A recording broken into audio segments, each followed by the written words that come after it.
Capítulo 9. A Semana Literal. Semelhante ao sábado, a semana originou-se na criação e foi preservada e trazida até nós através da história bíblica. O próprio Deus mediu a primeira semana como um modelo para as semanas sucessivas até o final do tempo. Como todas as outras, consistiu de 7 dias literais. 6 dias foram empregados na obra da criação.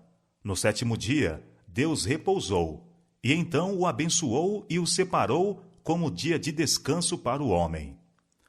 Na lei dada no Sinai, Deus reconheceu a semana e os fatos sobre as quais ela se baseava. Depois de dar o mandamento, lembra-te do dia do sábado para o santificar e especificar o que deve ser feito nos 6 dias e o que não deve ser feito no 7º, ele declara a razão para assim observar a semana, apontando para o seu próprio exemplo. Porque em 6 dias fez o Senhor os céus e a terra, o mar e tudo o que neles há, e ao 7º dia descansou. Portanto, abençoou o Senhor o dia do sábado e o santificou. Êxodo capítulo 20, versos 8 a 11. Esta razão parece bela e impõe-se quando compreendemos serem literais os dias da criação. Os 6 primeiros dias de cada semana são dados aos homens para o trabalho, porque Deus empregou o mesmo período da primeira semana na obra da criação. No 7º dia, o homem deve abster-se do trabalho, em comemoração ao repouso do Criador. Mas a admissão de que os acontecimentos da primeira semana exigiram milhares de anos fere diretamente a base do 4º mandamento.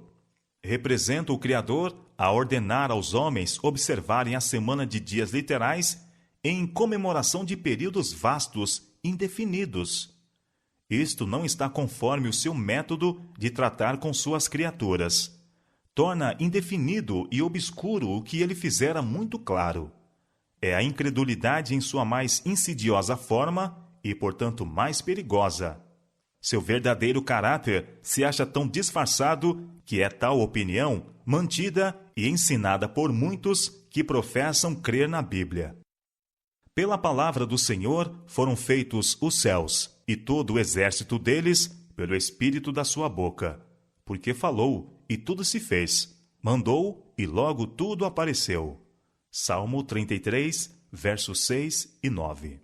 A Bíblia não admite longas eras em que a Terra vagarosamente evoluiu do caos. De cada dia consecutivo da criação, declara o registro sagrado que consistiu de tarde e manhã, como todos os outros dias que se seguiram. No final de cada dia, dá-se o resultado da obra do Criador. Faz-se esta declaração no fim do relato da primeira semana. Estas são as origens do céu e da terra, quando foram criados. Gênesis capítulo 2, verso 4. Mas isto não confere a ideia de que os dias da criação eram diversos de dias literais. Cada dia foi chamado uma origem ou geração, porque nele Deus gerou ou produziu alguma nova porção de sua obra. Pretendem geólogos achar prova na própria terra de que ela é muitíssimo mais velha do que ensina o registro mosaico. Ossos de homens e animais, bem como instrumentos de guerra, árvores petrificadas, etc., muito maiores do que qualquer que hoje exista ou que tenha existido durante milhares de anos, foram descobertos, e disto conclui-se que a Terra foi povoada muito tempo antes da era referida no registro da criação, e por uma raça de seres grandemente superiores em tamanho a quaisquer homens que hoje vivam. Tal raciocínio tem levado muitos crentes, professos na Bíblia, a adotar a opinião de que os dias da criação foram períodos vastos, indefinidos. Mas, fora da história bíblica, a geologia nada pode provar. Aqueles que tão confiantemente raciocinam acerca de suas descobertas não têm uma concepção adequada do tamanho dos homens, animais e árvores anteriores ao dilúvio, ou das grandes mudanças que então tiveram lugar. Restos encontrados na Terra dão prova de condições que, em muitos respeitos, diferiam do presente. Mas o tempo em que estas condições existiram apenas pode ser descoberto pelo registro inspirado. Na história do dilúvio, a inspiração explicou aquilo que a geologia por si só nunca poderia sondar.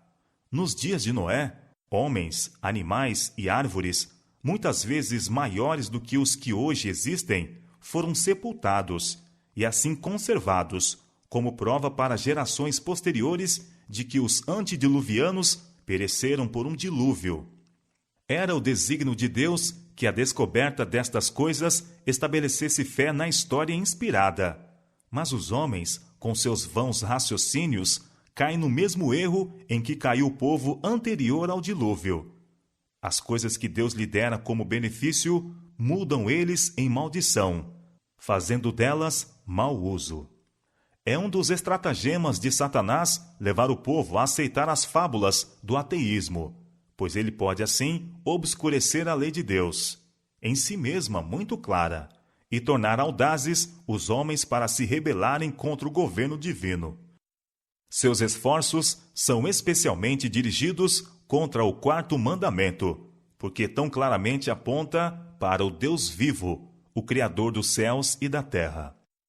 Há um esforço constante, feito com o fim de explicar a obra da criação, como resultado de causas naturais. E o raciocínio humano é aceito mesmo pelos cristãos professos, em oposição aos claros fatos escriturísticos. Muitos há que se opõem à investigação das profecias, especialmente as de Daniel e Apocalipse, declarando serem tão obscuras que não podem entendê-las.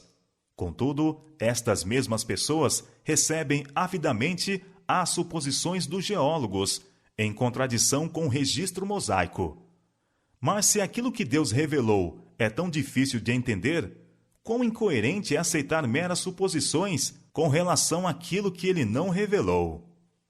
As coisas encobertas são para o Senhor nosso Deus, porém, as reveladas são para nós e para nossos filhos para sempre. Deuteronômio, capítulo 29, verso 29. Precisamente como Deus realizou a obra da criação, jamais ele o revelou ao homem. A ciência humana não pode pesquisar os segredos do Altíssimo.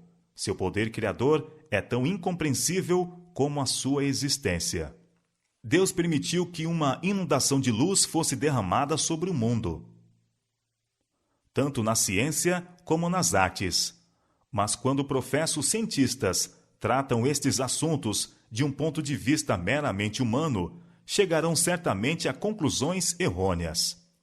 Pode ser inofensivo pesquisar além do que a palavra de Deus revelou, se nossas teorias não contradizem fatos encontrados nas Escrituras. Aqueles que deixam a palavra de Deus e procuram explicar suas obras criadas por meio de princípios científicos estão vagando sem mapa nem bússola em um oceano desconhecido. Os maiores espíritos, se não são guiados pela palavra de Deus em sua pesquisa, desencaminham-se em suas tentativas de traçar as relações entre a ciência e a revelação. Visto acharem-se o Criador e suas obras tão além de sua compreensão que são incapazes de os explicar pelas leis naturais, consideram a história bíblica como indigna de confiança. Os que duvidam da exatidão dos registros do Velho e Novo Testamento serão levados a um passo mais. E duvidarão da existência de Deus, e então, tendo perdido sua âncora, são abandonados a baterem de um lado para outro nas rochas da incredulidade. Essas pessoas perderam a simplicidade da fé. Deve haver uma fé estabelecida na autoridade divina da Santa Palavra de Deus. A Bíblia não deve ser provada pelas ideias científicas de homens. O saber humano é um guia indigno de confiança. Céticos que leem a Bíblia com o fim de cavilar podem, mediante uma compreensão imperfeita, quer da ciência, quer da revelação, pretender achar contradições entre elas. Mas, corretamente entendidas, estão em perfeita harmonia.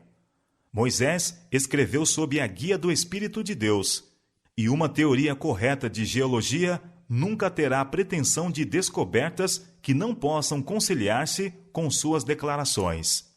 Toda verdade, quer na natureza, quer na revelação, é coerente consigo mesma em todas as suas manifestações. Na palavra de Deus surgem muitas perguntas que os mais profundos sábios jamais poderão responder. A atenção é chamada para estes assuntos, para nos mostrar, mesmo entre as coisas comuns da vida diária, quanta coisa há que mentes finitas, com toda sua vangloriada sabedoria, jamais poderão compreender amplamente. Contudo, homens de ciência julgam poder compreender a sabedoria de Deus, aquilo que ele fez ou pode fazer. A ideia de que ele é restrito pelas suas próprias leis prevalece largamente. Os homens ou negam ou ignoram a sua existência, ou julgam explicar tudo, mesmo a operação de seu espírito sobre o coração humano, e não mais reverenciam seu nome, nem temem o seu poder. Não creem no sobrenatural, não compreendendo as leis de Deus ou o seu poder infinito para executar sua vontade por meio deles. Conforme é usualmente empregada, a expressão leis da natureza compreende o que o homem tem podido descobrir com relação às leis que governam o mundo físico. Mas quão limitado é o seu conhecimento e quão vasto é o campo em que o Criador pode operar, em harmonia com as suas próprias leis, e todavia inteiramente além da compreensão de seres finitos. Muitos ensinam que a matéria possui força vital, que certas propriedades são comunicadas à matéria, e que então fica ela a agir por meio de sua própria energia inerente, e que as operações da natureza são dirigidas de acordo com leis fixas, nas quais o próprio Deus não pode interferir. Isto é ciência falsa, e não é apoiada pela palavra de Deus. A natureza é serva de seu Criador. Deus não anula suas leis, nem age contrariamente a elas, mas está continuamente a empregá-las como seus instrumentos. A natureza testifica de uma inteligência, de uma presença, de uma energia ativa, que opera em suas leis e por meio das mesmas leis. Há na natureza a operação contínua do Pai e do Filho. Cristo diz: Meu Pai trabalha até agora, e eu trabalho também. São João capítulo 5, verso 17. Quando os levitas, em seu hino registrado por Neemias, cantaram: Tu só és Senhor, tu fizeste o céu dos céus, e todo o seu exército, a terra e tudo quanto nela há, e tu os guardas em vida a todos. Neemias capítulo 9, verso 6. Quanto ao que respeita a este mundo, a obra de Deus, da criação, está completa, pois as obras estavam acabadas desde a fundação do mundo. Hebreus capítulo 4, verso 3. Mas a sua energia ainda é exercida ao sustentar os objetivos de sua criação.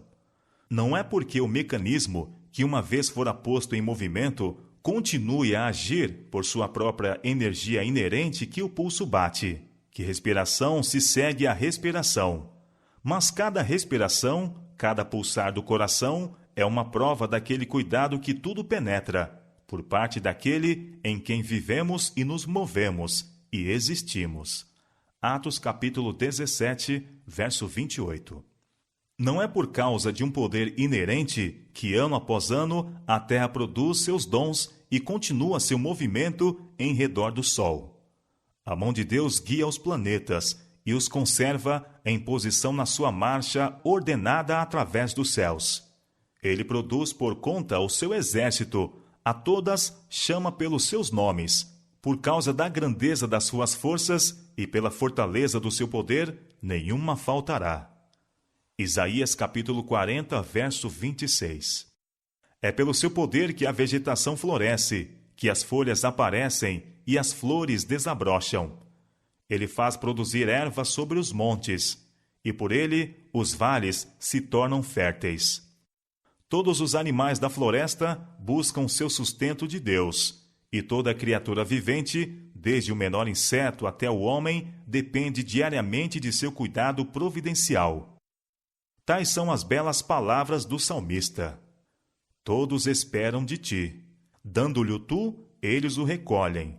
Abres a mão e enche-se de bens. Salmo 104, verso 27 e 28. Sua palavra governa os elementos, cobre os céus de nuvens e prepara a chuva para a terra. Dá a neve como lã, esparge a geada como cinza. Fazendo ele soar a sua voz, logo há ruído de águas no céu, e sobem os vapores da extremidade da terra. Ele faz os relâmpagos para a chuva, e faz sair o vento dos seus tesouros. Salmo 147, verso 16, e Jeremias capítulo 10, verso 13.